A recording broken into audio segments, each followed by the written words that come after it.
Y ahí creo que está grabando. Pero bueno, esperamos unos minutos, como hacemos siempre. Sí, sí. Buenísimo. Esperamos 10 minutos y arrancamos.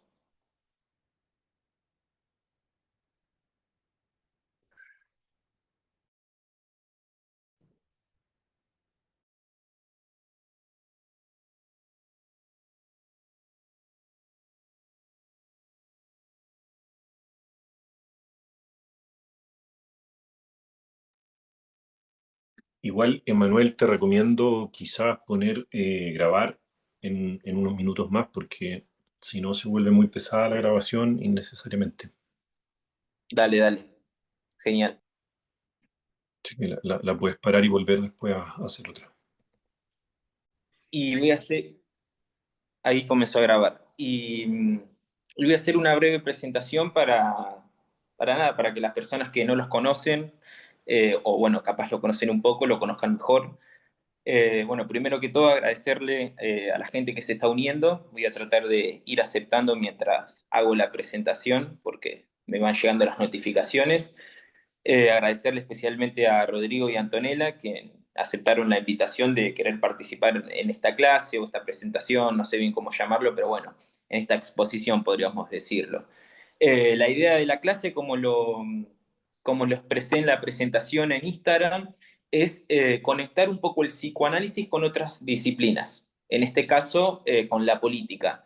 Me parece importante, pensando más que nada el futuro del psicoanálisis, volver a conectar un poco al psicoanálisis con otra disciplina, no solo la política, ya sea la antropología, la sociología, etcétera. Me parece importante, más que nada pensando a futuro. Y el representante de lo que sería el psicoanálisis en esta ocasión va a ser Rodrigo Aguilera Hunt, que bueno, ya ha estado participando en otras clases conmigo y muchos, seguramente muchos lo conocen. Y en representación de lo que podríamos llamar las ciencias políticas, es Antonella Martí, que también está presente y la cual vuelvo a decir que le agradezco por su participación. Eh, la idea es que, bueno, como dije recién, es que aquellos que quieren participar puedan preguntar. Yo igual estuve anotando algunas preguntas y voy a comenzar haciendo una pregunta en particular. Pero bueno, cualquiera que quiera unirse, proponer algo, lo puede hacer. Y de esta manera paso a hacer una breve presentación de los expositores. Primero Antonella, que nació en Rosario, provincia de Santa Fe, en 1992, es argentina, es una escritora, da conferencias de manera internacional y es una politóloga argentina, está licenciada en Relaciones Internacionales, tiene diversos libros publicados, entre ellos Ideologías, El Manual Liberal, etcétera. Son muchos los libros, esperen que voy aceptando porque se está uniendo mucha gente. Ahí está. Eh, Otro de los libros que también publicó es Todos los que necesitas saber sobre historia, arte, ciencia, religión, astrofísica, filosofía, política y economía. Mm. Por otro lado, Rodrigo, psicoanalista, es también, lo podríamos decir, como un psicólogo clínico, residió en la Universidad Católica de Chile. Eh, Tiene un diplomado en filosofía y psicoanálisis, es psicoanalista de la Sociedad Chilena de Psicoanálisis de ICHPA, es docente de un posgrado en el área de psicoanálisis en la Universidad Autónoma de Zacatecas, en México, y en la Universidad Austral de Chile. Además es docente de la Universidad San Sebastián con sede en Valdivia, es coordinador del Diplomado Psicoanálisis y Discurso Social de ICHPA, también es miembro de grupos de investigación, cultura y psicoanálisis y laboratorio de políticas del inconsciente de Buenos Aires. Es escritor, supervisor clínico y es psicoanalista con atención a pacientes en la ciudad de Valdivia y en formato online para extranjeros. Bueno, una vez hecha la presentación, me gustaría comenzar, voy a aceptar ahí las personas que estaban en la sala de espera, me gustaría comenzar con una pregunta más específicamente para vos, Rodrigo. Obviamente que Antonella también puede participar, pero eh, la, la pregunta que pensé, Rodrigo, ¿qué pensás que podría aportarle el psicoanálisis a los estudios sobre el populismo? O sea, el psicoanálisis como disciplina, ¿qué pensás que le puede aportar a, a otras disciplinas como las ciencias políticas o la antropología, etcétera, que estudian este fenómeno. Bien. Bueno, gracias, Emanuel, una vez más por organizar este encuentro. Saludos ahí afectuosos a todas las personas que están interesadas en estar acá y bueno, a Antonella nuevamente, gracias por esta instancia. Em, Se me armaba mientras escuchaba la presentación la pregunta de por qué Rosario saca tantos talentos, pero bueno, esa la podemos tirar en otra. Una pregunta populista para el alcalde de Rosario. Eh, a ver, yo pienso que el psicoanálisis necesariamente para dialogar con otros discursos, otras formas de trabajar con la cultura, con la literatura, con la historia, etcétera, necesita ser concebido o ha de ser concebido como un discurso social. Es decir, mucha gente concibe que el psicoanálisis sería simplemente una suerte de orientación psicoterapéutica o de psicología clínica, cuando en realidad es toda una episteme, todo un conjunto de conocimientos, hipótesis y tesis respecto de un conjunto no menor de ámbitos que van desde el aparato psíquico individual, podríamos decirlo así, hasta algunas tesis de cómo se organiza un lazo social. En ese entramado amplio y complejo de hipótesis que surgen, por supuesto, de Sigmund Freud y que después son desarrolladas por postfreudianos, posteriormente por tesis muy importantes de la escuela francesa, con Jacques Lacan fundamentalmente, se genera toda una batería de conceptos que esto no lo digo yo, han sido muchas y muchos autores quienes han dialogado permanentemente desde el psicoanálisis o con el psicoanálisis para pensar problemas culturales, estéticos, históricos, políticos, entre otras cosas. ¿Ya? Entonces, la misma literatura da cuenta de que incluso lo que podríamos llamar el freudismo es un movimiento que vino a ciertamente alterar las ideas de cómo se piensa el occidente moderno en adelante. Es decir, aunque se tenga cierto antagonismo o rivalidad con el psicoanálisis, es como un capítulo necesario para pensar temas que sin el psicoanálisis, aunque sea para mirarlo peyorativamente, sin el psicoanálisis sería como operar con una gran desmentida. ¿Mm? Entonces, dentro del ámbito de las ciencias sociales y en particular de las ciencias políticas o politología, el psicoanálisis es una herramienta de trabajo que, abro paréntesis, desde la disciplina psicoanalítica, a mí no me gusta cuando el psicoanálisis tiene pretensiones omniexplicativas. Es decir, pienso que el psicoanálisis por sí solo, cada vez que aventura explicaciones respecto del populismo en este caso, o cualquier otro fenómeno político-social, queda corto. Es decir, los límites epistemológicos del psicoanálisis tienen que ser reconocidos para que sea una hermenéutica válida. ¿Mm? De lo contrario, termina siendo una suerte de psicoanálisis aplicado de divulgación barata que no hace más que develar, digamos, las pocas herramientas conceptuales de quien publica, ¿no? O sea, pienso que cuando el psicoanálisis dice algo relativamente relevante y aportativo a otras disciplinas como las ciencias políticas, lo hace cuando dichas autoras o autores también tienen miramiento e investigación por las ciencias políticas, o por la antropología o por la historia en cada caso. Con psicoanálisis solamente es salirse demasiado de los límites de lo que el psicoanálisis permite decir. ¿Ya? Entonces, quería hacer estas aclaraciones epistemológicas, sobre todo porque yo trabajo intentando ligar justamente al psicoanálisis con algunas tesis políticas, pero lo hago con ese sentido al menos de responsabilidad o de pudor intelectual de hacerme informar de lo que el psicoanálisis puede y no decir. ¿Mm? Porque a veces intentamos con el concepto, qué sé yo, de goce o de pulsión o de inconsciente, explicar cosas que se entienden mucho mejor con otras herramientas epistemológicas. ¿Mm? Entonces ahí pecamos de ingenuidad o de omnipotencia en lugar de aportar algo desde un punto de vista psicoanalítico. Entonces yo les recomendaría a todas las personas que nos interesa la política, pero somos psicoanalistas, leer más de filosofía política, de historia, de politología, de ciencias sociales, de sociología, etcétera, antes de aventurarse a entrar a leer a los freudo-marxistas, o a la izquierda lacaniana, o al esquizoanálisis, que son, o a los Foucaultianos psicoanalistas, etcétera, que son como los archivos teóricos más conocidos, ¿no? de la batería crítica del psicoanálisis.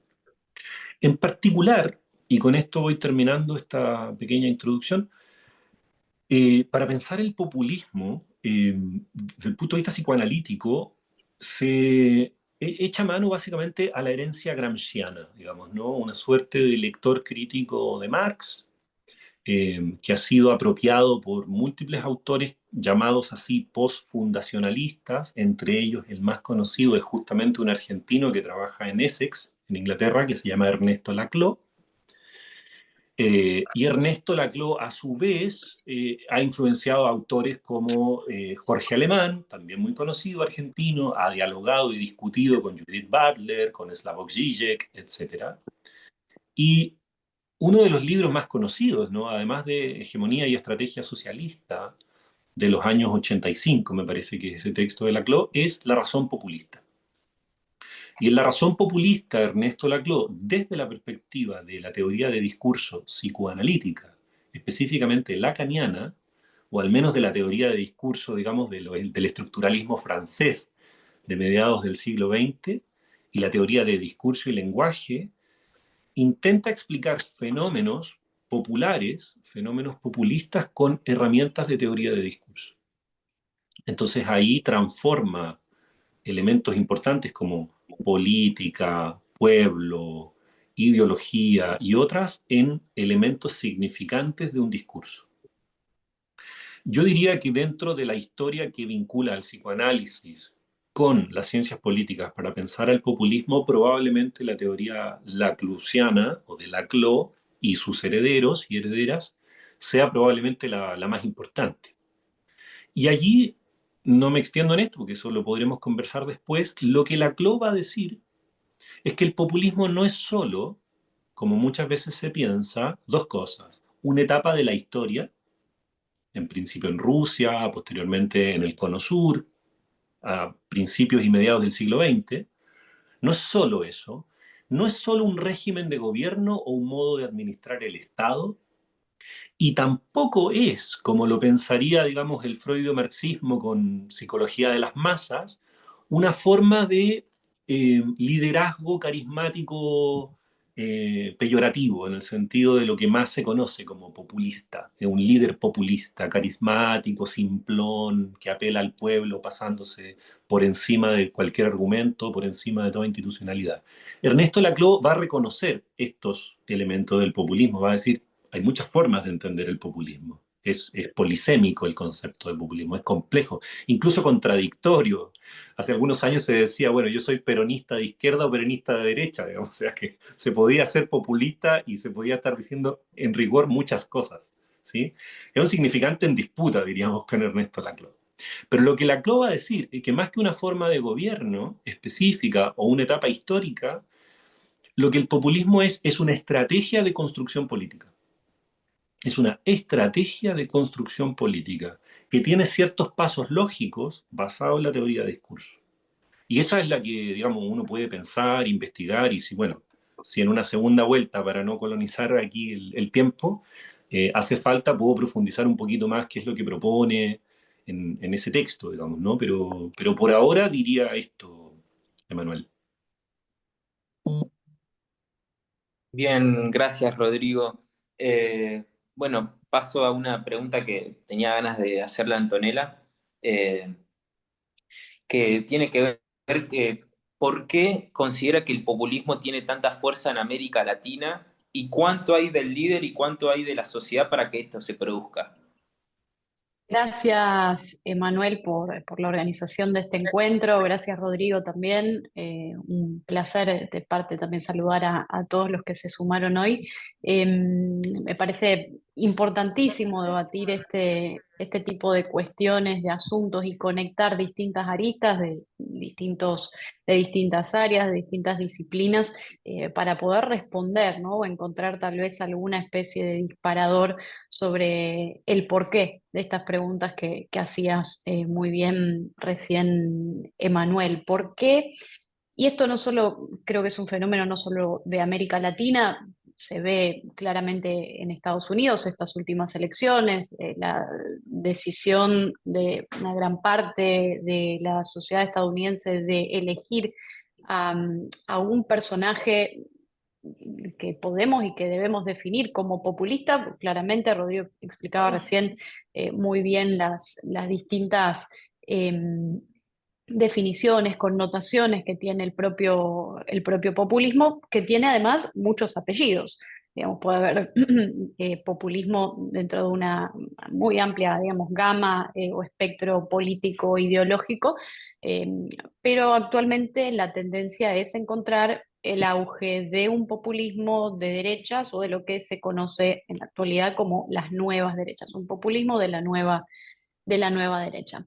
Retomando el aspecto, insisto, no es un fenómeno únicamente de nuestra región, se dispara a lo largo de América, a lo largo de nuestro continente, en Europa, ha calado también con muchísima fuerza, se ven distintas culturas, distintas tradiciones, eh, pero otra vez reforzando aspectos que apelan a la mentalidad de la tribu, ¿no? Al aspecto tal vez más eh, primitivo que uno puede encontrar en la mente, esa búsqueda de un salvador, ¿no? Creo que en esto también después me gustaría escuchar la postura o quizás cómo conectamos este aspecto, pero la búsqueda permanente de de una gran parte de la sociedad que rechaza el pensamiento crítico y que abraza otra vez la mentalidad de la tribu, que abraza respuestas simples, que abraza incluso teorías conspirativas, porque todas estas nuevas derechas, desde por nombrar algunos, el caso de Donald Trump en Estados Unidos, Javier Milei en Argentina, Santiago Abascal con Vox en España, Marine Le Pen en Francia, Víctor Orbán en Hungría, digamos, hay una red muy grande y muy potente, ¿no? Haciendo fuerza por estos asuntos, pero otra vez, que comparten esa necesidad de mostrarse como los salvadores, los mesías, los que vienen a ponerle eh, la solución o la respuesta final a todos los problemas. Y apelan a cuestiones como la religión, ¿no? Cuestiones como el nacionalismo y en esto también las teorías conspirativas de las que hablábamos recién. ¿Cuál es el rol, cuál es el papel del uso de estas herramientas y de estos mecanismos también para responder a estas preguntas? Yo leía hace poco eh, una reflexión que me pareció muy interesante, ¿no?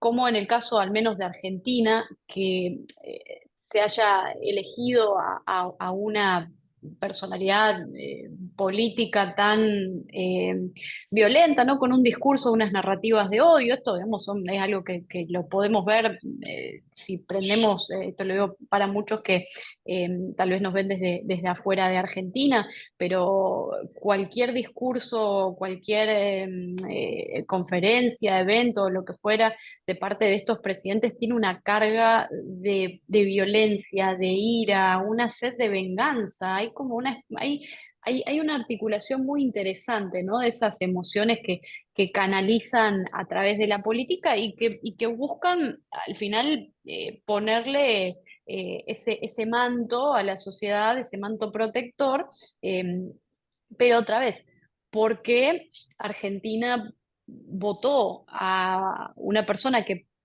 prometía una motosierra? Pongo el ejemplo de Argentina, pero hay muchísimos más, que prometía una motosierra, y bueno, porque evidentemente había en la sociedad, había calado, o todavía está presente, la idea o la intención de que alguien puede y debe talar el bosque, ¿no? Romper todo. Entonces, esa relación, ese vínculo también, o manera tal vez nociva, tóxica, peligrosa, diría muchas veces, de vincularse, digamos, vincular la política o cómo se vincula un político eh, con el votante, ya sea gobierno o sociedad, eh, esa construcción de una relación tóxica creo que es algo también sobre lo que podemos reflexionar, ¿no? Y después, bueno, quizás también entrar en definiciones de populismo, como el término se usa en distintas ocasiones. Insisto, para mí es un fenómeno muy fuerte que define a este siglo XXI, si bien el concepto tiene raíces en, bueno, el propio Partido Populista de Estados Unidos en sus siglos atrás, o el caso de Rusia, como bien lo mencionaba Rodrigo recién, pero sí entendido como un estilo político, como una metodología, como una estrategia, como un enfoque incluso de gobernar que puede adoptar distintas formas de gobierno, ¿no? Y creo que todas unas formas que en su esencia se oponen a los principios fundamentales de la democracia y por eso la importancia de hacer este tipo de encuentros y reflexionar, ¿no? Sobre cuáles son los aspectos que ponen en peligro las grandes conquistas, ¿no? que se han dado a lo largo de la historia por mayores derechos y mayores libertades, y específicamente por la propia democracia, por la defensa de la propia democracia.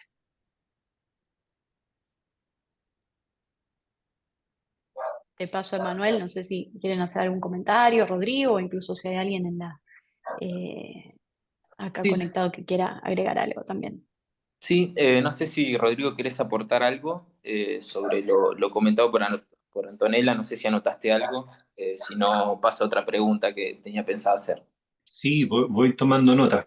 Quizá lanza la pregunta y capaz que emparenta con ambas cosas, con algo de lo que tomé de notas de lo que decía Antonella y la pregunta también.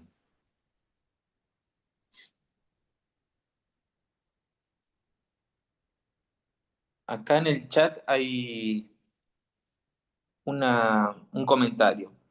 ¿Lo leo? ¿Quieren?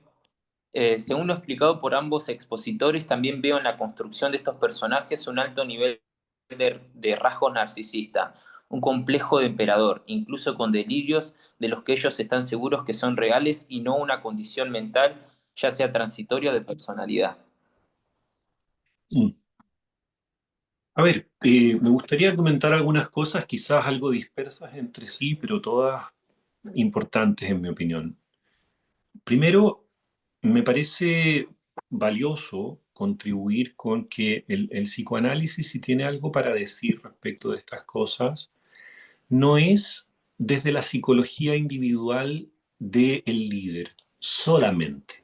Es decir, en general se busca a los psicoanalistas o a los psicólogos en general como una respuesta para explicar dos cosas, ¿no? El fenómeno hipnótico de masas, por qué sacrifican su juicio crítico para entregarse en forma acrítica, como bien decía Antonella, a estos liderazgos, y por otra parte explicar este carácter, ¿no? Enigmático, carismático, rebelde, y ahí aparecen como epítetos como narcisismo, narcisismo maligno y una serie de otras cuestiones que son categorías psicopatológicas, si lo pensamos, ¿no? Y yo entiendo que esa es una aproximación y es válida hasta cierto punto, pero tiene sus límites explicativos, en el sentido de, supongan ustedes, intentar explicar el nacionalsocialismo de Alemania explicando el complejo de Edipo de Hitler, o por qué Hitler devino como fue, eh, o en qué estado mental estaba en la cárcel cuando escribe Mein Kampf. Son reduccionismos individualistas que no dan cuenta y no dan a tono con los procesos sociales, culturales e históricos de gran complejidad que suponen movimientos así y que además suelen darse sincrónicamente, como bien dijo Antonella. Son tendencias políticas que se dan a nivel transnacional muchas veces. Por lo tanto, no es simplemente que en la década de los 50 había más narcisistas, luego hubo menos. O sea, la repartición del narcisismo está más o menos equivalente desde que surgió la categoría psicopatológica. Por lo tanto, con la tesis puramente, digamos, psicológico-explicativa, individualista, se cae en psicologicismo reduccionista, es decir, intentar explicar los fenómenos por la personalidad de Trump o por el estilo del corte de pelo y la forma de hablar de Milei, ¿no? Entiendo que eso da rendimiento en los periódicos y genera interés, pero a mí me parece pobre, es decir, al menos el psicoanálisis no es todo lo que tiene que decir, digamos, ¿no? sería la parte anecdótica individual de las personalidades y dejémosle a la política los temas, digamos, estructurales, económicos, históricos. Ese parteaguas, no, yo no comulgo con ese modo de entender el psicoanálisis, ¿sí? Entiendo, en todo caso, que uno puede hacer análisis de los rasgos de personalidad de ciertas personas así y encuentra psicopatías y encuentra narcisismo maligno. No es que no estoy desmintiendo esto. Estoy diciendo que con eso no alcanza para explicar por qué salen presidentes, en todo caso, de la superpotencia mundial, ¿no? Entonces, eso es más complejo de ser explicado. Aquí aparece una cuestión re importante que ahí sí tomé nota, Emanuel, sobre alguna de las cosas que bien decía Antonella, ¿no? Sobre este pensamiento tribal, sobre esta lógica del Mesías, sobre la restitución de ciertos discursos que apelarían a una suerte de reservorio originario a recuperar, digamos, ¿no?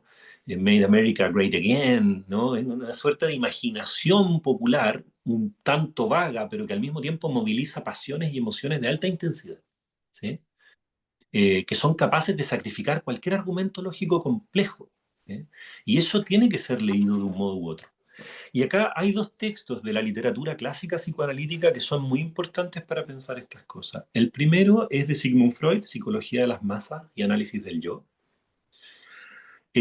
Un texto, digamos, que me imagino muchos de ustedes conocerán o habrán leído o habrán escuchado alguna de las tesis respecto de cómo las masas se identifican entre sí a propósito de poner en su ideal del yo al líder. Y funcionan como masa en forma acrítica, como si fueran hijos hipnotizados por el poder carismático de un líder, que se le atribuye, por lo tanto, todas las perfecciones, la capacidad de salvarles, etcétera, etcétera. Después Freud va a trabajar la ambivalencia también que se da con el líder, la relación de amor-odio, etcétera. Pero básicamente Freud explica allí por qué personas inteligentes desde un punto de vista de su funcionamiento ordinario se comportan en masa frente a fenómenos así masivos y frente a fenómenos políticos, deportivos también, etcétera, sacrificando lo más íntimo de su juicio crítico y entregándose pasionalmente a este líder carismático, sacando comportamientos incluso de agresión, de pulsiones hiperintensas. ¿Ya? Ese texto me parece que es un texto cada día más vigente, podríamos decirlo así, de Freud. Y luego hay un textazo menos conocido por lo de alguna manera atacado que fue este autor desde todo punto de vista, históricamente hablando, que es Wilhelm Reich. Wilhelm Reich saca un texto en pleno auge de los fascismos de Europa que se llama Psicología de las masas del fascismo. Y es un texto, yo diría, todavía más vigente, que interpela a las izquierdas con la siguiente frase, que yo la voy a parafrasear porque no la recuerdo explícitamente, pero ustedes la pueden encontrar, está en las primeras páginas del texto. Dice, la gente de izquierda, y particularmente los marxistas, pecan del siguiente problema. Creen que a las bases populares y a las masas populares se apela con argumentos racionales siempre. Y que develando las falacias de los argumentos racionales de nuestros antagonistas, revelando, digamos, el engaño de masas, entonces vamos a generar impacto electoral o impacto en la hegemonía. Dice, allí equivocan fuertemente, porque desconocen peyorativamente el espíritu de los pueblos. Y con espíritu de los pueblos está hablando justamente de las bases inconscientes, pulsionales y afectivas que están presentes en los fenómenos políticos. Es decir, no habría que suponer, si somos psicoanalistas, que las personas nos comportamos racionalmente, que nos comportamos acorde al máximo bien o a nuestros intereses, o que operamos sin inconsciente mediante. Entonces, para entender procesos colectivos complejos, el psicoanálisis dispone de una batería de conceptos para explicar fenómenos muy difíciles de explicar si uno no tiene ciertas tesis psicoanalíticas del comportamiento de masas. Entre otras, la tesis de lo inconsciente y la tesis de cómo los afectos en política, por ejemplo, ya lo decía Baruch Spinoza, la movilización de afectos primarios como el miedo, la esperanza, el odio, quien capitaliza y vectoriza esos afectos, ha ganado mucho en la construcción política. Entonces, ahí hay todo un terreno de experiencia que nos permite meternos en la relación política y psicoanálisis, creo yo, Antonella, con buenos puntos de encuentro.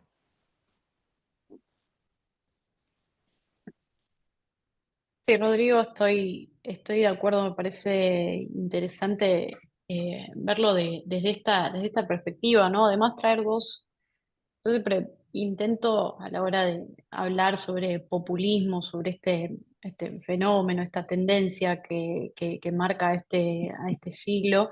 em, Primero, esa polarización permanente dentro de la propia sociedad, esa creación de nosotros contra ellos, la creación siempre de un enemigo, ya sea un enemigo Pareció interno, belleza. un enemigo Aquí estoy, externo. A acá, ver. guatona, gorda. Hay algún, creo que Ahí micrófono abierto. voy a silenciar ese micrófono. ¿Está? Y ojo, Emanuel, perdona que te interrumpa, Antonella, que si esto vuelve, ha pasado en otros Zoom y experiencias así, puedes retirarlo de la sesión, sobre todo si se vuelve insolente o algo así. Ok, Esperemos que no sí. sea el caso, digamos, pero No me acuerdo el nombre del usuario, si se acuerdan ustedes cuál era.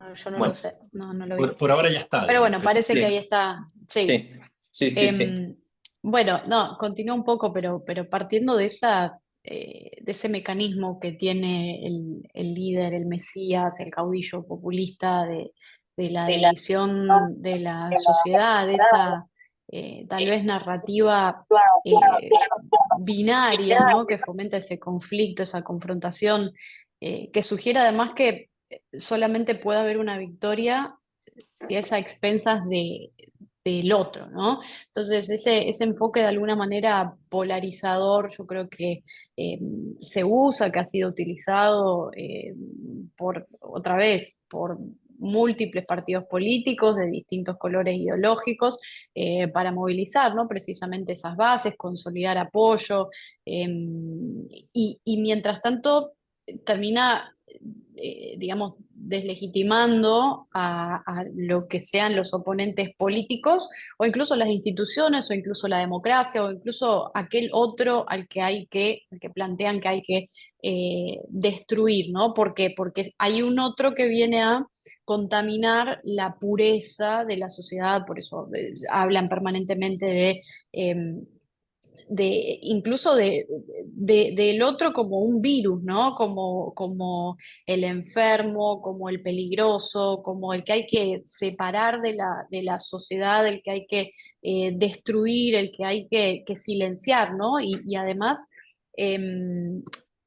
prácticamente anular, porque se anula la existencia de ese enemigo al que se plantea siempre destruir, ¿no? Entonces esa confrontación o esa retórica de confrontación y de división alimenta esa fragmentación social, polarización que se ve en la sociedad y termina, como siempre digo, dificultando eh, esa construcción de consensos democráticos, de los compromisos, incluso básicos y necesarios que creo que hoy son importantes para abordar los desafíos complejos que enfrentamos, ¿no? Como sociedad. Pero además de esa división entre nosotros y ellos, en el sentido nosotros los puros, ellos los que contaminan, está esa creación de los enemigos de la que hablábamos recién, ¿no? Entonces, el populismo o el populista que promete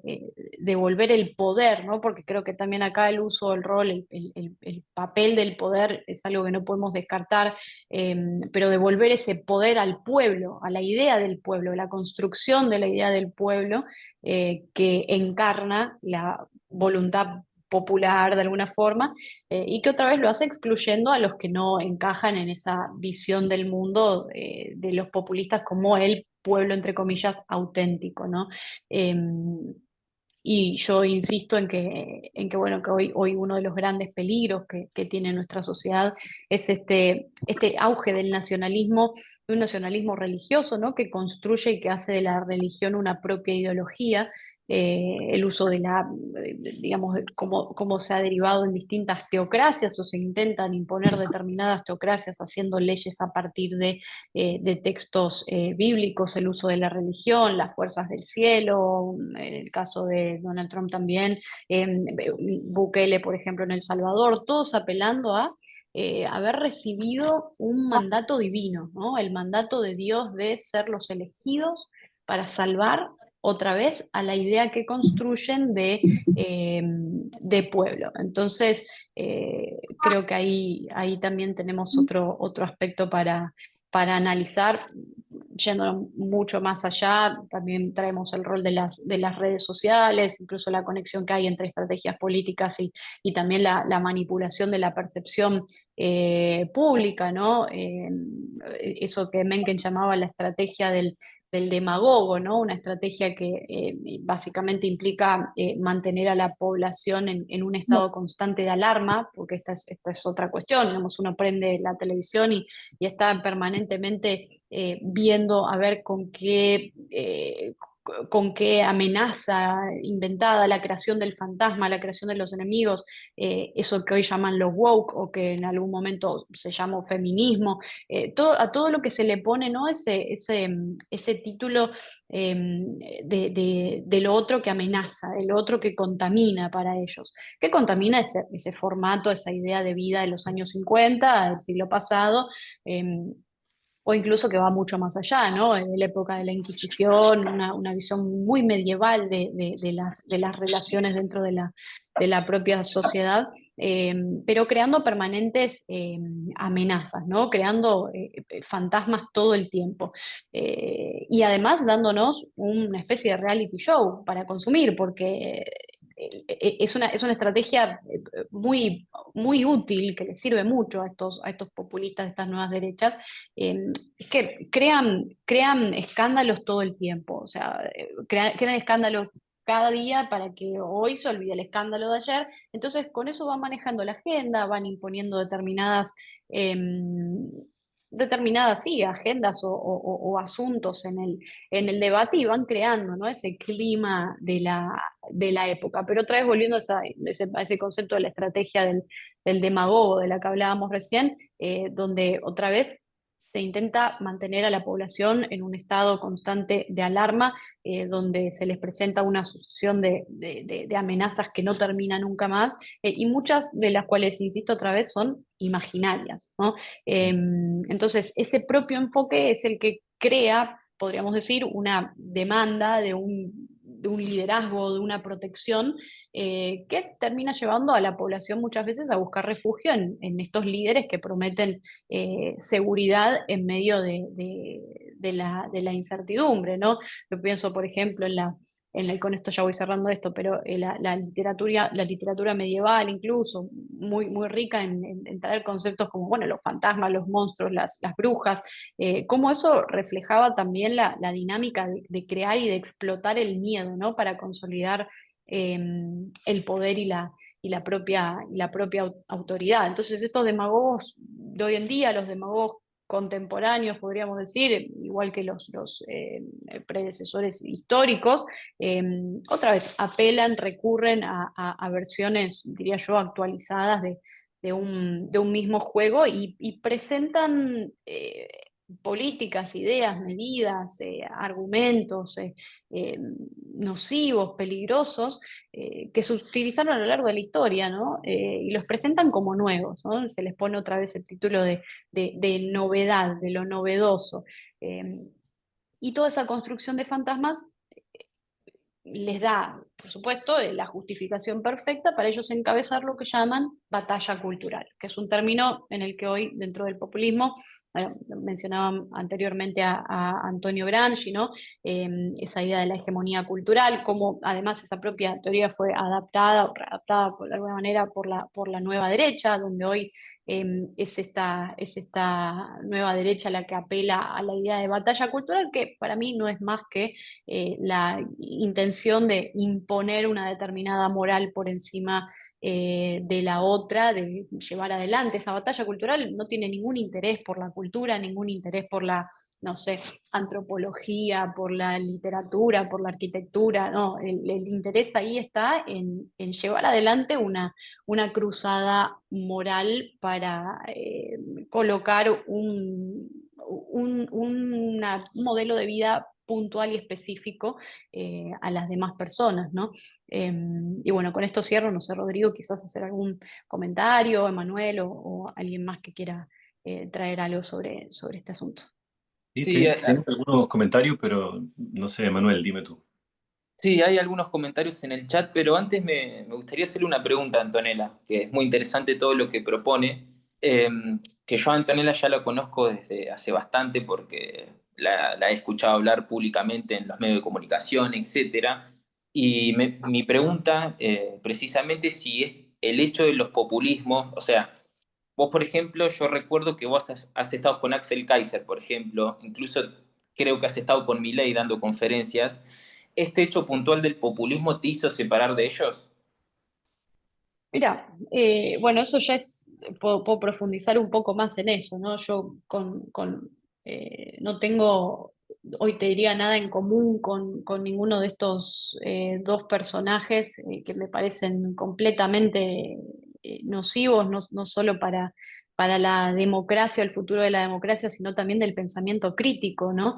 He compartido espacios en el sentido de dar conferencias en eventos, en lo que en algún momento se llamó el movimiento liberal, por eso desde que escribí eh, ya en 2019, si mal no recuerdo, el Manual Liberal, ese libro fue un intento de salvar la palabra liberalismo, una palabra completamente manipulada, hoy vacía de libertad, vaciada además de esa libertad de parte precisamente de personajes como los que mencionábamos recién, pero ese fue de alguna manera, al menos de forma personal, contando esto como experiencia personal, el último intento de salvar esa palabra. Yo creo que hoy ya no hablo desde el liberalismo porque lo siento bastante insalvable, eh, porque creo que se expulsó a los liberales del propio liberalismo, ¿no?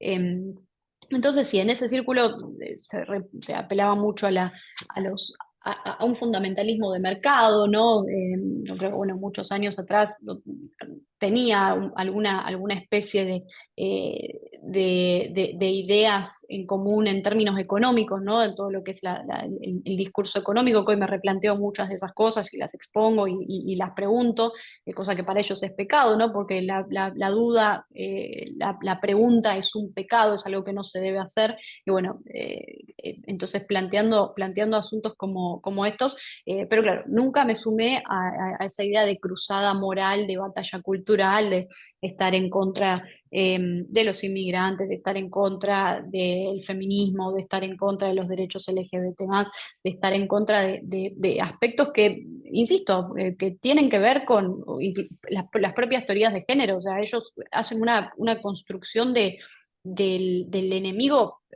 siempre partiendo de todo lo que recurra a la duda. Lo que cuestiona el status quo para ellos es ahora marxismo cultural. Entonces, todo lo que no les gusta es marxista cultural, todo lo que no les gusta es zurdo, todo lo que no...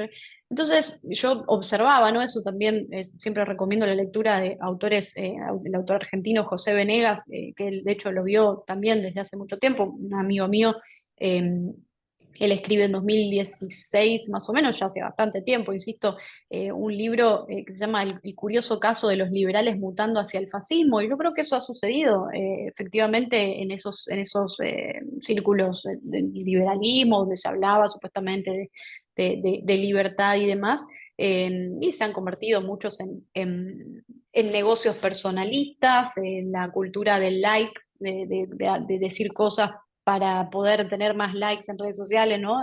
La propia cultura del bullying dentro de la propia política, porque ellos hablan, fíjate, son los primeros en hablar de la religión del amor, pero son los que crean este nuevo mandamiento: tira piedras y ofenda al prójimo, ¿no? Porque hablan del derecho a ofender, un derecho que no existe, de la destrucción del otro, la destrucción del prójimo. Entonces mucho amor, mucha religión del amor, pero al final eh, terminan cayendo en esa propia destrucción de ese prójimo, ¿no? Entonces, bueno, al menos partir por ahí como para explicar un poco el contexto de esa historia.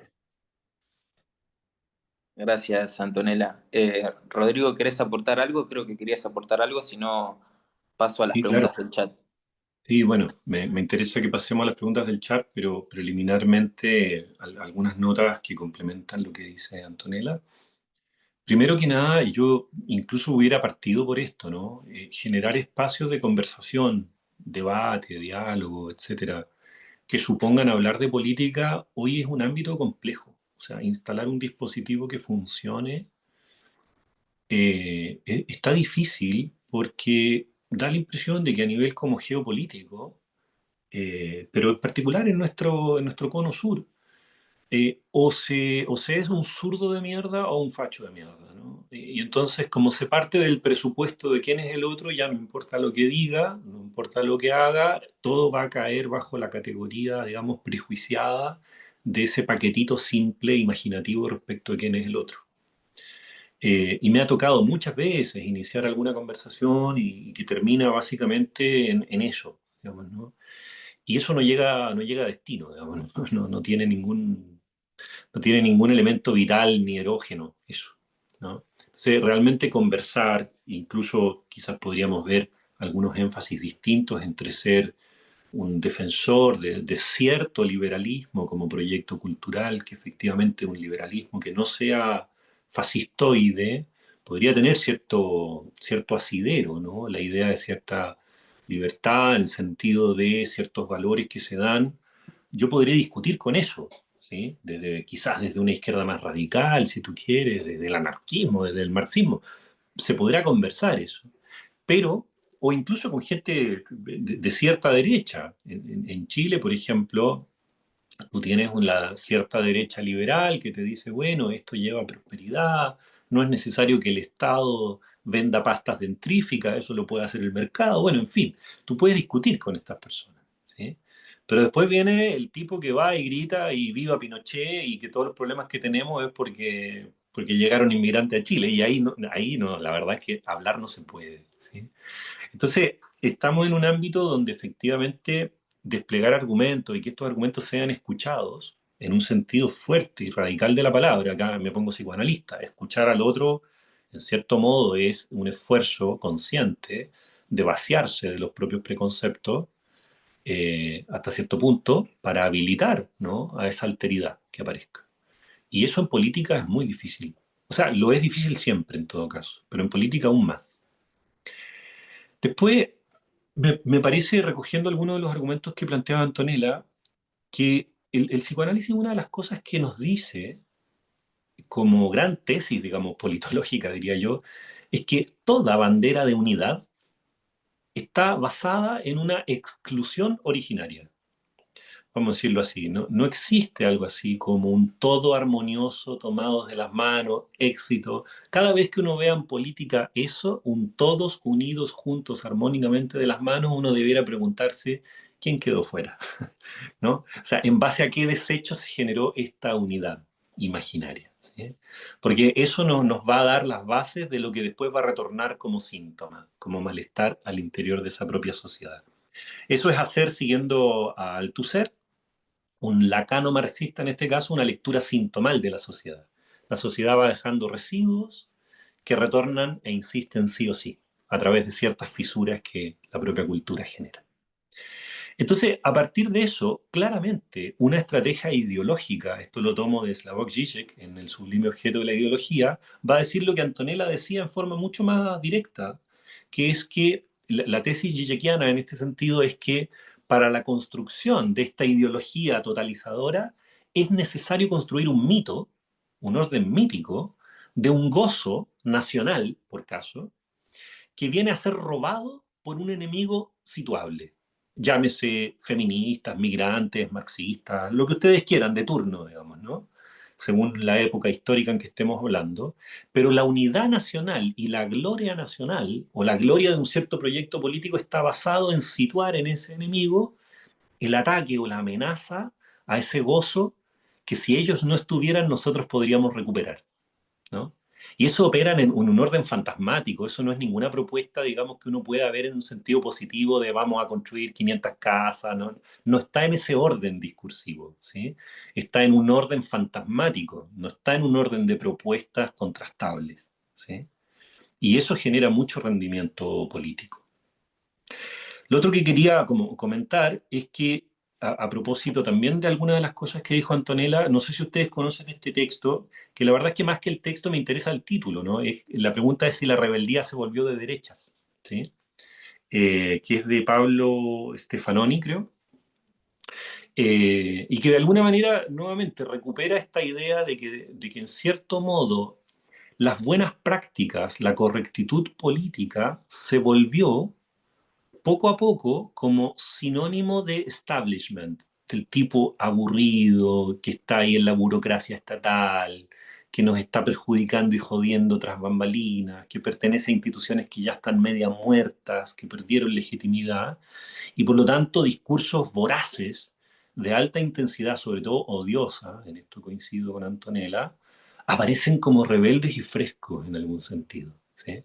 O sea, nosotros pensamos, gente que venimos de tradición de izquierda, no sé, pues el punky, ¿no? O sea, que el rebelde el rebelde venía a romper con el sistema tradicionalmente de conservadores, de religiosos, de derechas, de capitalistas, y hoy día la rebeldía adquiere una forma, falsa forma en todo caso, porque convengamos que a los liberales necesitan de ciertos aparatos estatales para funcionar, ¿sí?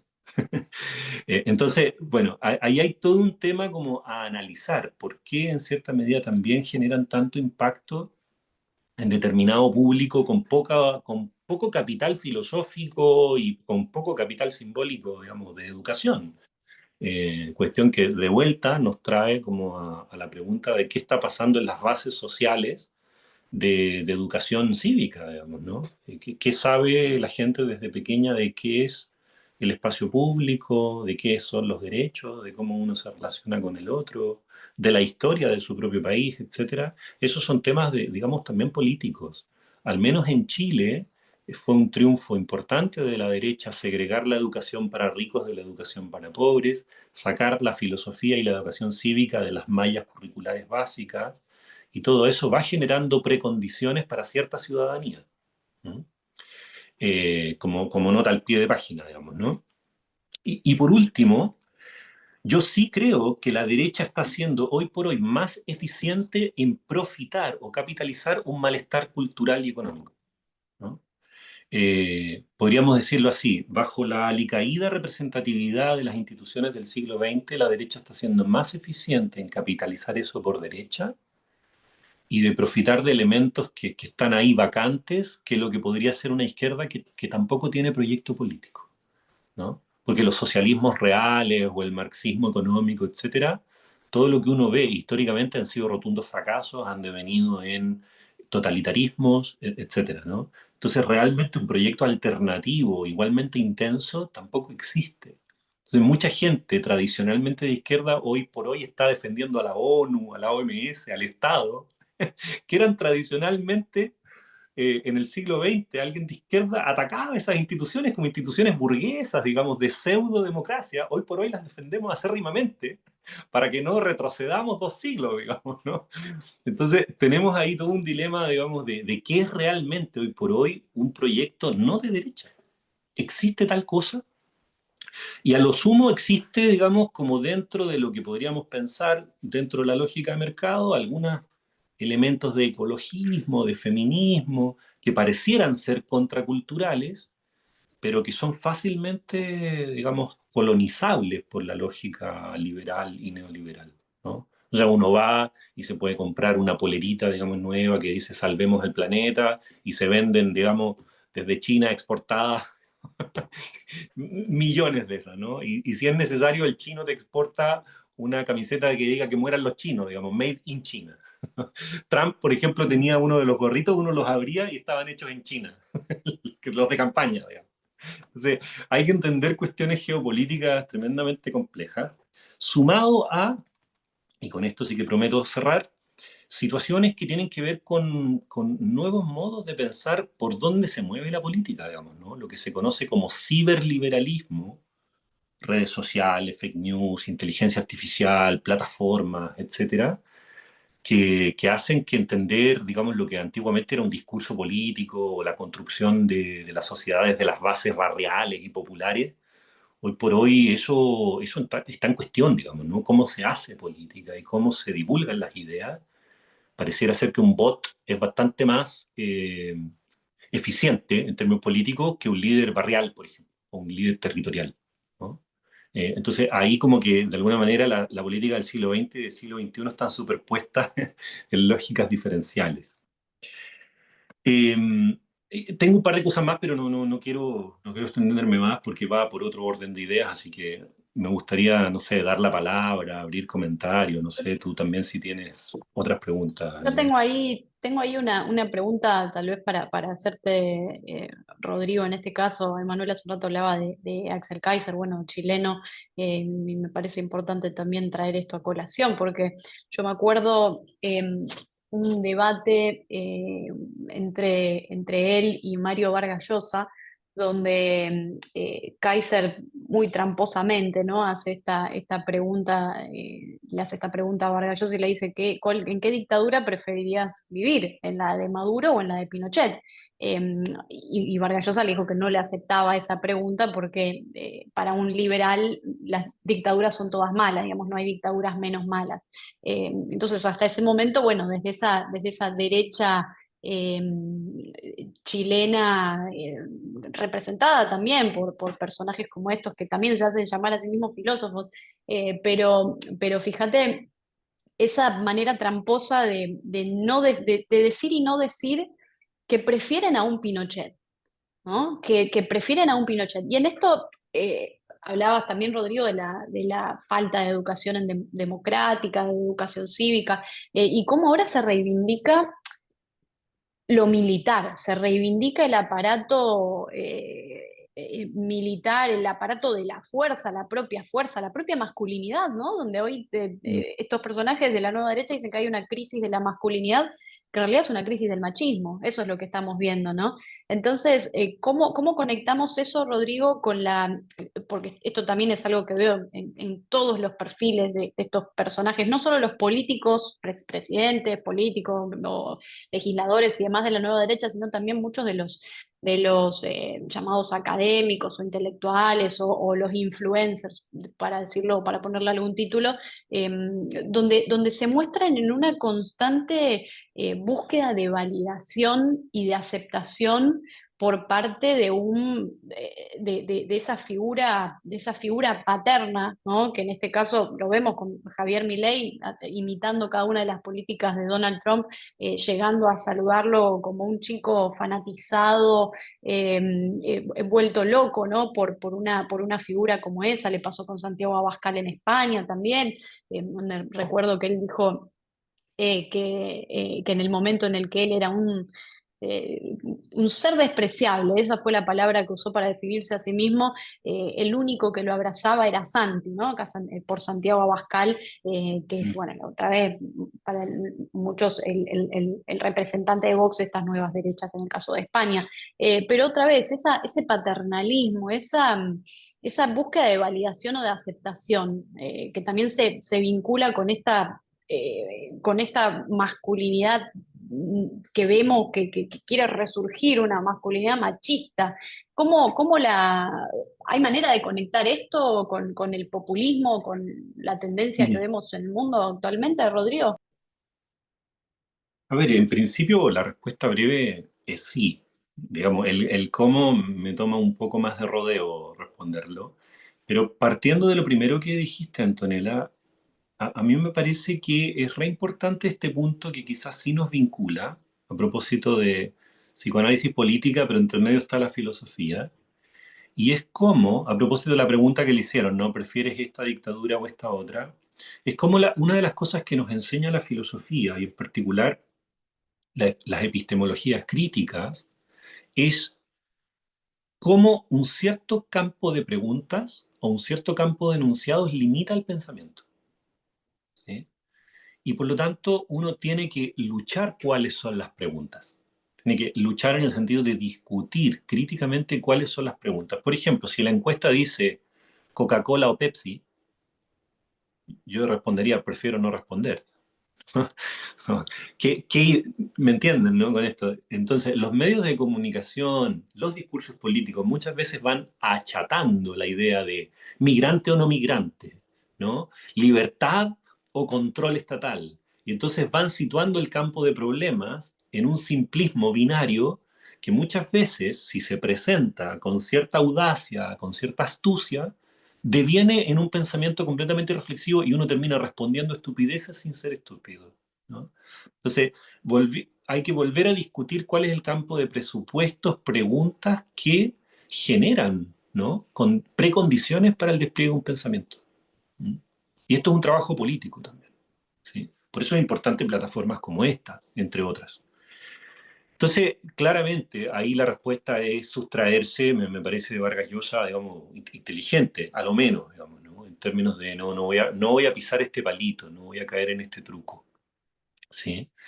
Y esto no supone no cuestionar fuertemente los regímenes totalitarios y los abusos de poder, incluso los crímenes de lesa humanidad de regímenes de izquierda, digamos, ¿no? Para nada. Muy por el contrario, creo que si la izquierda hace eso, está cayendo en el peor de los errores, digamos, ¿no? No se trata de eso, de relativizar eso, de pensar que los malos son solo del otro sector político, porque en todo caso, si la política la vamos a hacer entre buenos y malos, estamos perdidos, digamos, ¿no? Aquí hay otras nociones que son las que son más pertinentes. Ahora, para entrar de lleno al tema del machismo y su relación con el populismo, a ver, dos cosas. Primero, efectivamente, el mundo queer, LGTBQ+, los movimientos feministas en sus distintas olas, han generado una suerte de contracultura y una visibilización importante de abusos de poder, disimetrías, etcétera, que son, en cierta manera, incómodas para el status quo machista, institucional, financiero, económico, normativo, familiarista, ¿no? Y esa incomodidad ha generado una contrafuerza muy destructiva y muy potente, digamos, una contraofensiva contra esos discursos y esas formas de vida, mediante artilugios como que las feministas son rompefamilias, o como que, bueno, hace poco Milei creo que dijo que las personas homosexuales son pederastas, bueno, generando confusiones y de alguna manera imaginarios que patologizan la diferencia con un discurso extremadamente violento, ¿sí? Me parece que a la base de muchos populismos de derecha está justamente la reivindicación de aquellos valores, si le podemos llamar valores, que son tradicionalmente patriarcales y machistas, ¿sí? Y xenófobos y raciales y colonialistas y un largo etcétera, digamos, ¿no? Y que uno lo puede ver y es fundamental en su agenda. Digamos, por ejemplo, en el debate constitucional chileno que se dio a propósito de la revuelta popular del 2019, una de las grandes cosas que discutía la derecha chilena era no vayamos a destruir la idea de que la familia es el núcleo de la sociedad, ¿no? Porque todo el derecho de propiedad, el derecho de herencia, la estructura organizacional está en el nombre del padre, digamos, en la herencia del apellido, en el terrateniente. Destruir eso es destruir a toda la burguesía oligárquica chilena, digamos, ¿no? Entonces, en realidad a la derecha medio como que le da lo mismo con quien tenga sexo, ¿sí? Si entre ellos también tiene sexo entre primos y también hacen cochinadas y también, no sé, ¿me entienden? No hay menos gays en familias oligárquicas. Lo que les interesa en todo caso es lo que representa, ¿no? El machismo patriarcal en términos de la subsistencia de la base cultural necesaria para la reproducción del neoliberalismo, ¿sí? Y yo creo que ahí es donde el machismo opera muy fuertemente y mientras más amenazado se ve el machismo, más fuerte es la contrarrespuesta. Ujú. Ahora, Esto como primera aproximación, Antonella, ¿no? Yo rescato una idea que tiene Ernesto Laclau, cuestionando esto que te acabo de responder, porque no recuerdo si para Laclau o alguno de sus lectores no existiría populismo de derecha en el sentido estricto como ellos lo trabajan, porque el populismo como estrategia supone que desde las bases populares se genera una contrahegemonía que disloca un cierto orden y que, por lo tanto, cualquier proceso político que no rompa fuertemente ese orden hegemónico establecido puede tener apariencias populistas en el sentido como más peyorativo de apelar a las emociones, etcétera, etcétera, a los líderes carismáticos, pero en rigor no serían procesos populistas de pleno derecho. O sea, no podría existir teóricamente, si se es coherente con la teoría de Laclau, un populismo de derecha. ¿Sí? Hay otros que cuestionan si existe el concepto de neofascismo, entendiendo que el fascismo del siglo XX se enfrentó al comunismo y se enfrentó a otros procesos históricos. ¿El neofascismo a qué se enfrenta? Al marxismo cultural. Entonces, ahí hay un debate, si tú quieres, como más conceptual, digamos, ¿no? ¿Qué es las nuevas derechas? ¿Son derechas Ujú, fascistas, populistas? ¿Tienen algo de nuevo? ¿Y eso nuevo que tienen, qué es lo que es? Me parece que son preguntas quizás politológicas que a mí se me escapan por lejos, pero que están planteadas ahí, que tienen que ver con la cuestión de los nombres, ¿no? Cómo se nominan las cosas. ujú. Sí, sí, sí, cómo se las nomina, tal cual. En eso, en el aspecto del fascismo o del posfascismo, a mí me parece muy interesante también siempre recomendar la lectura de Enzo Traverso, específicamente sobre la propuesta o la idea de lo que son eh, estos movimientos o estas tendencias a las que ahora se las puede denominar como posfascistas, que adoptan cosas del fascismo de antaño, y que están articuladas a problemáticas, a cuestiones, a herramientas en la actualidad.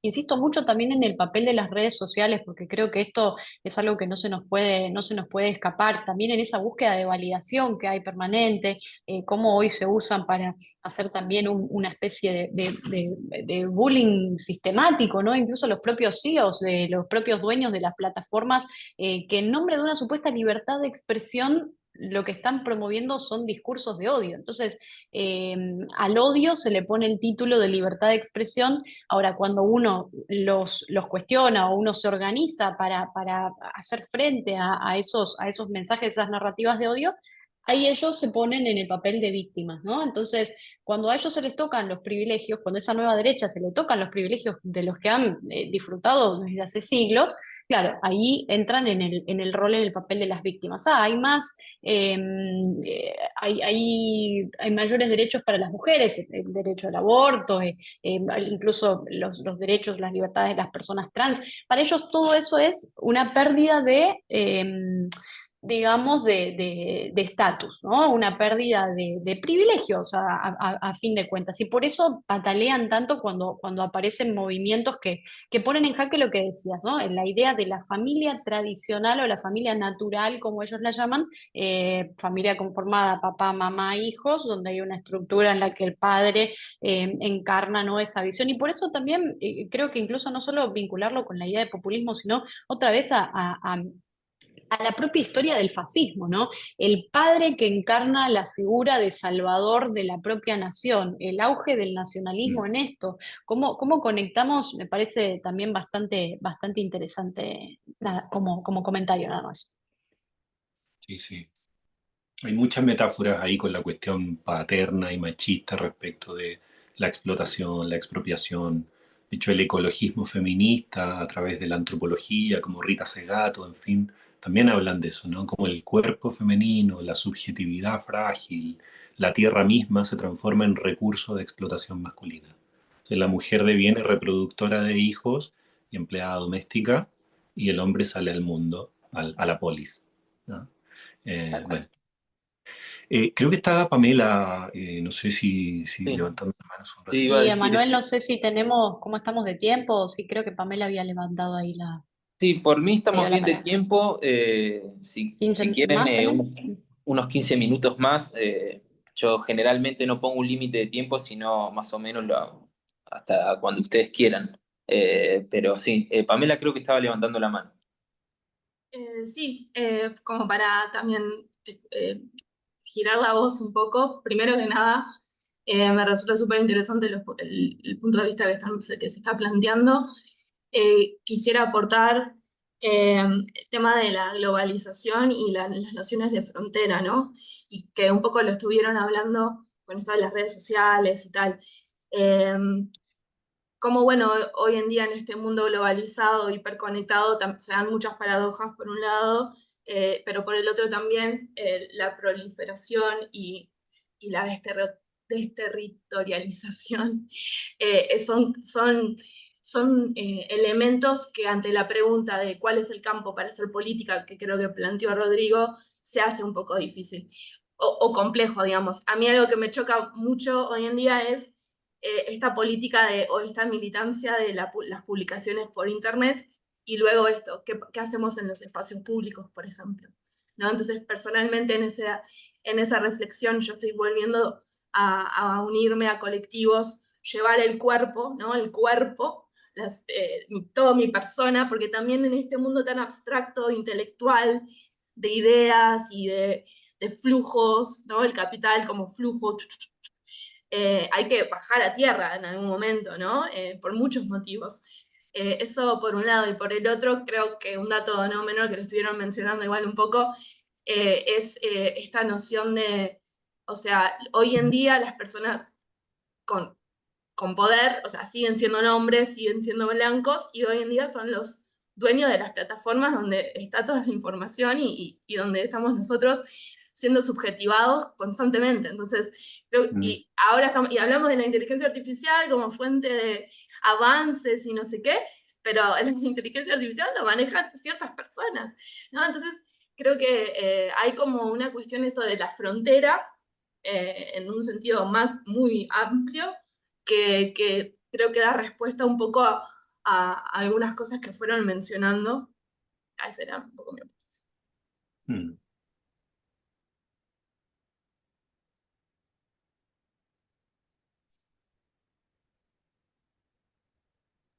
Gracias por tu comentario, Pamela. No sé si Rodrigo o Antonella quiere aportar algo a eso. Si no, paso a ver las preguntas del chat. Y no, por ahora agradecer el comentario de Pamela, que me parece muy inteligente y muy honesto. Y también me gusta esto que trae de volver a la tierra, al barrio, a las organizaciones, a poner el cuerpo tridimensional, tangible y sensible con el Lo otro. micro, lo Allí micro. pasan cosas, claro, la microfísica del poder, discutirla, en sentido Foucaultiano. Me parece de fundamental importancia recuperar ese tejido social, que es un tejido que no es el mismo que el flujo del capital, de todas maneras. Eh, y bueno, tanto más que decir, pero un poco me guardaba silencio porque me parecía que su comentario se autoexplicaba y no requería mucho de mi parte. Y medio me gustaría también, estaban pidiendo leer las preguntas del chat, así que es eso de mi parte. Bien, ahí paso a leer algunas preguntas. A ver. La glorificación del líder no responderá al fracaso de la democracia en el neoliberalismo con todas las repercusiones que conlleva, xenofobia, racismo, etc. Un comentario de Ramiro Oscar González. Ah, Eh, Ramiro, grande. Jonathan Cano, a quien le agradezco que siempre está colaborando para la página, pone, un tema que yo he estado trabajando últimamente es ver y analizar cómo el espectáculo impregna bastante en la política actual, perdón, eh, rescatando ciertas nociones de Guy Debord. Eh, La Sociedad del Espectáculo, 1967, texto joya. Se los dejo ahí como referencia. Guy Debord. Daniela pone la cita que hizo de la pregunta de Axel Kaiser y Loza me recuerda a muchos libertarios que justifican estos populistas de derecha diciendo que elegir a Milei, por dar ejemplo, es elegir al menos peor entre las opciones que hay. Pero si analizando el contexto, ambos candidatos, en este caso entre otros, eran igualmente malos o injustificables. Yo quiero hacer una pregunta para finalizar a los dos, que tiene que ver cómo en este contexto actual, bueno, yo lo pienso desde Argentina, por ejemplo, donde los últimos 20 años estuvo reinando el kirchnerismo y ahora Milei, que los considero tanto al movimiento kirchnerista como un movimiento populista y el actual también. ¿Cómo se puede dar esta batalla, por así decirlo, en estos términos, para generar discursos no populistas? Es decir, para dar lugar, por ejemplo, a Antonella, no sé, ponerla a Antonella mañana viene a la Argentina y empieza a hacer política. Y por ahí el hecho de que no sea, el hecho de que no tenga ciertos discursos como Milei o como Cristina, tal vez no puede llegar a tener un lugar que tal vez por capacidad podría estarlo tranquilamente. Pero digo, ¿cómo dar esa batalla para generar nuevos discursos que no lleven al populismo?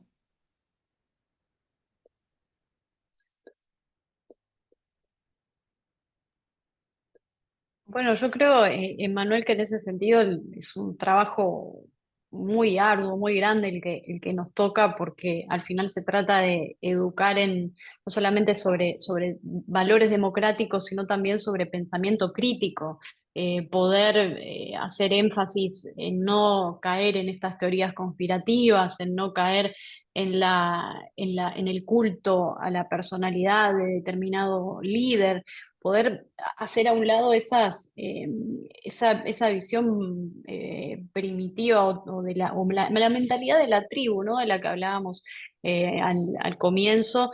eh, es un trabajo que va a llevar mucho tiempo, que creo que, hasta te digo, no sé si en algún momento la humanidad se va a poder deshacer de esa, de esa chispa que busca precisamente a estos populistas, o que necesita o que pide a estos líderes en el poder. Creo que en eso tendrá mucho que ver el- otra vez el pensamiento crítico y cómo hacemos reflexionar sobre la religión. Yo insisto mucho en la religión, yo al menos soy atea, y creo que es importante dar estos debates, porque hoy la religión vuelve a formar parte de la agenda política. Y eso no es un detalle menor, eso es algo que, si no aprendimos que lo peligrosa que ha sido la historia cuando la religión y el poder político fueron de la mano, creo que todavía va a ser todavía más difícil poder avanzar en una educación democrática de pensamiento crítico, donde las personas estén abiertas a- a cuestionarlo todo, a cuestionar los dogmas, a cuestionar las cosas que son impuestas o presentadas como cuestiones que simplemente hay que asumir y que hay que aceptar. Entonces, hoy yo veo un rol muy creciente de parte de la religión dentro de la política, del uso de la religión incluso como propia ideología política en muchos de estos movimientos, y creo que el gran desafío también va a estar ahí, ¿no? En poder hacer a un lado esas visiones y ese misticismo que hay detrás de la elección de los líderes, de los caudillos, de los mesías salvadores, ¿no? Dejar de esperar a mesías que salven eh, o que nos salven. Ese va a ser va a haber un antes y un después. Si logramos eso y trabajar para alcanzarlo, eso va a ser un trabajo muy complicado. Pero bueno, insisto en que hay que hacerlo, y estos espacios también funcionan para canalizar esas dudas. Mm. Bueno, muchas gracias, Antonella. Y bueno, si quieren, damos por finalizada la presentación o la exposición. No sé, Rodrigo, si querés aportar algo más para finalizar. Quizá tomando lo que dijo Antonella recién, se me vinieron a la mente como un par de presupuestos que quizás el psicoanálisis, que en rigor, para efectos de la política y de la política emancipatoria, de una política subversiva, del pensamiento crítico, trae algunas advertencias o lo que Jorge Alemán llama las malas noticias del psicoanálisis, ¿no? Que nos advierte de no idealizar o no dar por supuesto cosas que no están garantizadas. Por ejemplo, muchas veces en las narrativas de izquierda se presupone moralmente ciertas cosas en los oprimidos o en las víctimas que no tienen por qué tener. Por ejemplo, en la víctima no hay verdad ni hay bondad necesariamente. La víctima es víctima de una explotación, de un abuso, pero no detenta ontológicamente una categoría de superioridad moral. ¿Qué quiero decir con esto? Supongan ustedes que aparece el discurso progresista de izquierda diciendo los migrantes, ¿y saben quiénes más votaron, digamos, a Trump en Estados Unidos? Los propios migrantes. ¿Y por qué? Básicamente para que no vengan más migrantes que vengan a amenazar sus ya pocos y precarios espacios laborales, digamos, ¿no? Entonces, uno podría decir, no hay que pecar de ingenuo en suponer que en ciertos grupos hay idearios progresistas donde no los hay, ¿no? O al menos donde no los hay en términos necesarios, como fundamento lógico filosófico, ¿sí? No hay una ontología, vamos a decirlo así, fija, una identidad fija en la ciudadanía, ¿sí?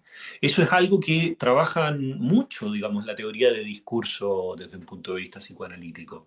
Un ejemplo muy claro de esto es que personas que participaron de la revuelta popular del 2019 en Chile, supuestamente progresista, revolucionaria, hasta algunos tildaron de marxista, 6 meses después estaban marchando contra los migrantes peruanos en Arica, digamos, ¿no? Botando los coches de guagua de los migrantes. Entonces, mismas personas, digamos. Entonces uno dice, ¿pero cómo este tipo hace 6 meses estaba como quemando las estatuas del machismo en la plaza pública y ahora está abogando por... Y ahí uno dice, bueno, parece que el estatuto fijo de un ciudadano que piensa en coherencia a lo largo del tiempo, longitudinalmente, parece que ya no existe más, ¿no? El votante, el ciudadano, parece ser mucho más líquido, mucho más fluido, mucho más errático en su comportamiento político de lo que quizás era en el siglo XX. Yo creo que esa es una tesis que hay que tomar en cuenta para la construcción de política. Eh, y lo otro es que, claro, es un desafío complejo generar, por un lado, una política inteligente, una política audaz en términos de derribar los populismos y de derribar la debacle, digamos, y los desastres ecológicos, machistas, de explotación, etcétera, que existen hoy por hoy en el mundo y que siguen siendo hegemónicos. ¿Cómo generar eso, pero que al mismo tiempo sea una política que genere entusiasmo? Y el gran tema, digamos, si ustedes quieren politológico pensado desde el psicoanálisis, es justamente ese, que cualquier propuesta que tienda a pensar en restricciones, en consideración por el otro, aparece como poco libre, poco atractiva, poco audaz, difícil de pensar. Eso es para intelectuales, ¿no? Entonces, ¿cómo armar una política, digamos, mediante una estrategia que tenga alta intensidad afectiva, digamos, que movilice pasiones, diríamos, en términos vulgares, y que al mismo tiempo sea realmente subversiva respecto de la hegemonía mundial? Allí, por ejemplo, hay dos tesis distintas respecto del auge de las nuevas derechas. Hay gente que, bueno, hay muchas más, obviamente, yo estoy simplificando acá, ¿no? Hay gente que diría que serían como patologías puntuales o excesos puntuales de ciertos movimientos que tienen lugar hoy por ciertas contingencias, pero que serían accidentes indeseables, ¿sí? Y, y que básicamente lo que estaría bien es mantener el régimen liberal, neoliberal, institucional, de democracia representativa que veníamos teniendo y con eso todo bien. Hay algunas tesis, por ejemplo, nuestro colega David Pavón Cuéllar en México lo que plantea es que en realidad los neofascismos o las nuevas derechas no son un accidente, ¿sí?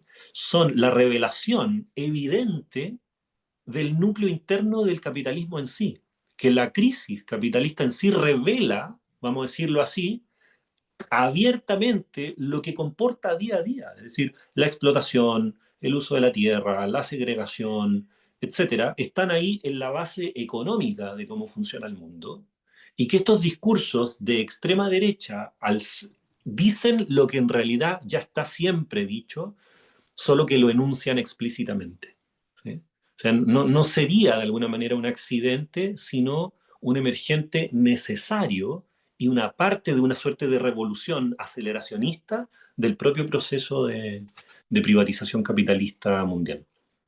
allí pueden haber diferencias, ¿no? Respecto de cómo leerlo, porque hay muchos liberales democráticos que dicen, no, yo defiendo, ¿no?, la libertad económica, defiendo las instituciones burguesas, pero los fascismos no, ¿no? Derecho a voto, derecho a la migración, etcétera. Podríamos decirlo ahí que hay un cierto liberalismo a rescatar ahí, ¿no?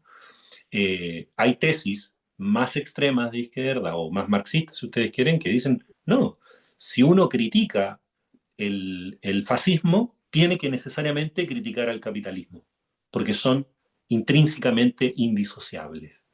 Yo acá no vengo a defender ninguna de las dos tesis, vengo a plantearlas, básicamente, ¿no? No creo tener una respuesta para eso, pero me parece que está bueno leerlo así también. Bien. Bueno, muchísimas gracias, Rodrigo. Bueno, si les parece, no sé si Antonella querés agregar algo más.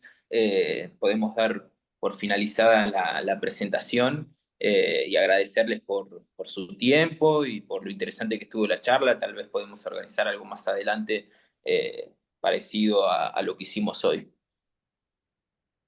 Sí, muchas gracias, gracias Manuel. La verdad que estuvo muy interesante. Gracias Rodrigo también, a todos los que se sumaron. No sé si quedará en YouTube la presentación, la conversación, pero bueno, desde ya agradecerles a todos por la invitación y por el espacio también.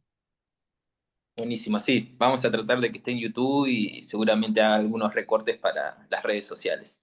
Así Buenísimo. que muchísimas Antonella, bueno, gracias. también muchas gracias a ti, de verdad, un gusto. Yo Un gusto enorme, Rodrigo. pido perdón por Gracias, meterme en Antonella. terrenos que escapan a mi total alcance, pero bueno, es el entusiasmo de estar hablando simplemente. No, está buenísimo, estuvo muy, muy bueno. La verdad que me llevo mucho, mucho de este intercambio. Me encantó. Muchas Buenísimo. gracias, Rodrigo. Bueno, muchas gracias y nada, seguimos en contacto por si surge alguna nueva presentación o lo que sea. Así que muchas gracias a todos los que participaron y a los que se unieron y estamos en contacto. Adiós. Gracias. Abrazo fraterno a todas, a todos. Gracias. Gracias.